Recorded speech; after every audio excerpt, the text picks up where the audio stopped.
It's interesting. I'm watching the Chargers. Nobody's lost more games over the last 20 years in the NFL they should have won than the Chargers. Block kicks, goal post, doink here, doink there. It's just a sea of craziness. Is Justin Herbert so good he can pull them out of the losing abyss and get them to a Super Bowl or a conference championship? I would just want to throw some numbers at you. And these are substantial, and they all, when you distill them down, come down to the same thing. He just had his 6th game with 3 touchdowns and no picks, and he's only played 19, and he's already on his 2nd coach. He's the first quarterback ever to complete 500 passes before his 20th birthday. And here's one of the things about Justin Herbert that I love. I'm going to speak for guys right now. We have egos. And it's the testosterone, I think, and it's the egos. Guys, if they have a strength, they have to show it off. If a guy's got a great build, he always wears one T-shirt size too small. If a guy is funny, he's genuinely a funny guy, then he's the guy telling the jokes at the bar or the cocktail party. If a guy's brilliant, he's super smart, he's got to go to social media and rip people and show you how smart he is. We just can't help ourselves. We cannot help ourselves. We are show-offs. And in the NFL for quarterbacks, when they have big arms, you can go back to Joe Namath. He had to show you how big the arm was. Brett Favre, Big Ben, John Elway, Stanford guy. He wanted you to know, I'm going to squeeze this thing in that little keyhole. Jay Cutler, don't have to be great all the time. Zach Wilson now plays. He wants you to know he's got a great arm. The key to Justin Herbert's game is humility. He's got a cannon. And he could throw the ball through a battleship, and he rarely does.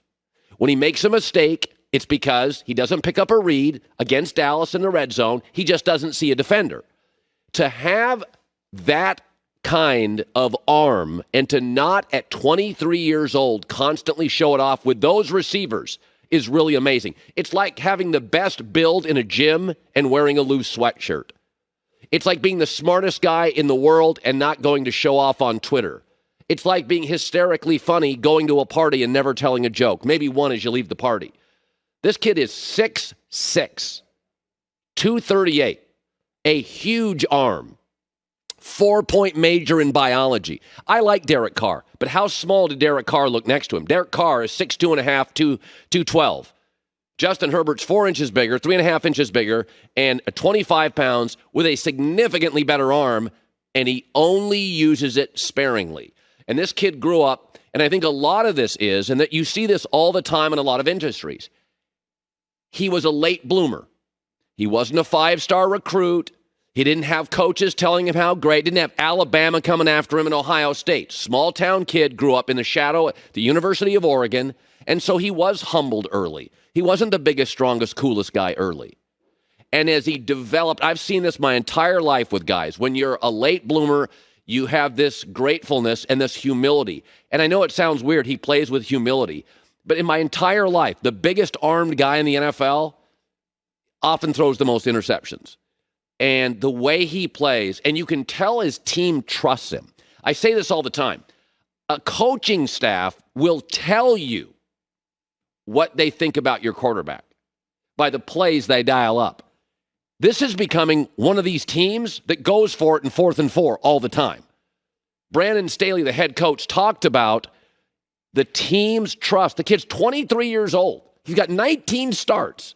That's what you do with Brady. That's what you do with Peyton Manning. That's what you do with Aaron Rodgers. 4th and 4 against an undefeated team, Monday Night Football. We're going to go for it. There's a quote years ago from an NFC scout that was talking about Justin Herbert.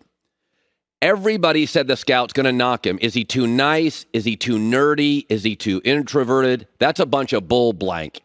He's super smart, tough as blank. He doesn't have that Joe Burrow confidence yet.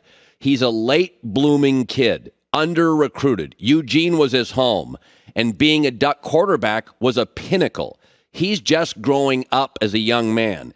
He doesn't yet even know how great he can be. We talked about this. Joy and I would go on the air, and we're like, he's 6'6", 240 runs. We don't understand. We watched them in the Rose Bowl. And Joey and I came on the day after the Rose Bowl, probably the best Wisconsin defense in my life, and we're like, well, I don't understand why everybody doesn't like Joe. I don't understand why everybody doesn't like Justin Herbert. A lot of it is late bloomer, plays with humility. Kid has no idea. I want to shift to Mac Jones because Mac Jones, I believe, let's talk about that. I didn't get to talk about Brady and Mac Jones. So Justin Herbert doesn't know how good he is. He's going to explode through this ceiling. And I'm watching Mac Jones, and I think what you see with Mac Jones is what you see is what you get. This is it. I mean, he'll get a little better, but, he had 18 straight completions, runs the offense, puts him in the right position. You saw him. I thought he played really well. He's stepping back off the line. He's calling audibles as a kid. It was very interesting as I watched that game. And there was a singular player in that Patriots game that really said it all for me. And he works hard, and he deserves a lot of credit. His name is Jacoby Myers. He's an undrafted wide receiver. He has become the primary target for Mac Jones. Undrafted. He was also there when Brady was there. And that's why Tom left. Not a personal shot at Jacoby Myers. Is this league, as you look around last night, all the talent for the Raiders, and this weekend, Arizona, Seattle, look at all the wide receiver talent. It doesn't. You pick the team. Pittsburgh, Baltimore, Buffalo, Tampa.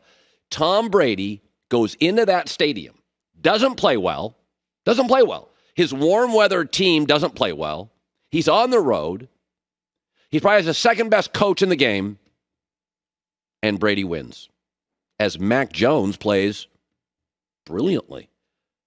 That is why Brady left. I mean, Mac Jones is great. He's an operator. He'll be as good as his parts. I cannot think of another player ever, a quarterback, who had significantly better weapons in his last year in college than his first year in the NFL. And it, my friends, is not close. He had better college offensive teammates than New England. And it's not like Belichick hasn't tried. The Mohamed Sanu trade, bust. N'Keal Harry pick, bust. Sony Michel, no longer with the team. As I watch that game, I'm like, this is why Tom left. New England has to play perfect football to win, and they almost did. They had a fumble, and they had a field goal hit the crossbar. Otherwise, they played really, really well. Tom Brady wanted to be the man. He didn't want to be the only man. That game is the future of New England. They have a hole. Nobody is perfect in the salary cap era. The Chiefs' defense, really struggling. Right? The Chiefs' defense, Super Bowl favorites, really struggling. Nobody's perfect. But what you can't be is slow. The game, the quarterbacks, the wide receiver talent has never been more dynamic. And New England, for the third or fourth year in a row, has no deep threat, no playmakers, not dynamic, and now a quarterback who they're going to ride with for probably 10 years with an incredibly low ceiling. That game and the way they won it, playing imperfectly on the road, the warm weather Bucs up to soggy New England, is precisely why Tom left. They're trying to figure it out, and they can't. They just don't have any playmakers. Hi, everybody. Thanks for watching. Subscribe here to get the latest from the show. Also, be sure to check out more of the best clips from The Herd or go watch a few segments from other shows on FS1.